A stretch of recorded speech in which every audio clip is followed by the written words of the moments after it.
पालतोय. पालताय तुम्ही? मग आमची 1000 लोक नाशिकला तिथे आदिवासी करत आहेत.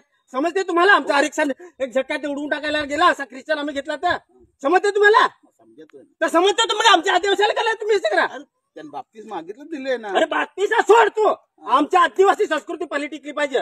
टिकतो ना. टिकवतो असं काय? गाव देव म्हणत नाही आमचा काही पूजा केली त्याचे खात नाही असं तुमचं आहे काय? आदिवासी ते तुम्ही टिकवतात, ते टिकवतात काय तुम्ही? विश्वास आहे ना.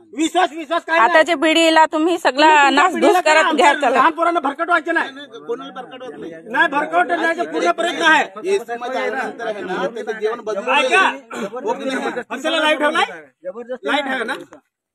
येशू काल मध्ये आल्यानंतर आहे ऐका ना त्यांचं जीवन सर्व माझ्या आदिवासी बांधवांनो, काल आपण आदिवासी ऐक्य परिषदेचा जागतिक आदिवासी दिवस होता.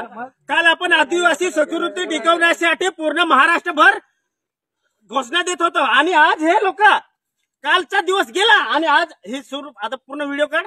ही लोक जाऊन आणि आज इथे आमच्या इथे नदीच्या येऊन ना येशू मध्ये आल्यानंतर लोकांचं जीवन बदलतोय हो की नाही? येशू ख्रिस्त प्रभू मध्ये आल्यानंतर त्यांचे दारू ताडी सगळं सांगा ना तुम्ही. अरे दारू ताडी आमची संस्कृती आहे, ती धार पाडू, आमची देवाला पाडू. समजला तो? तसे इंग्रज लोक काय गेले कारण वीर लोक बसले होते. ती आमची संस्कृती आहे. आम्ही काही आलं तुमच्यासारखं आला आमची नाही घालू. समजलं ना?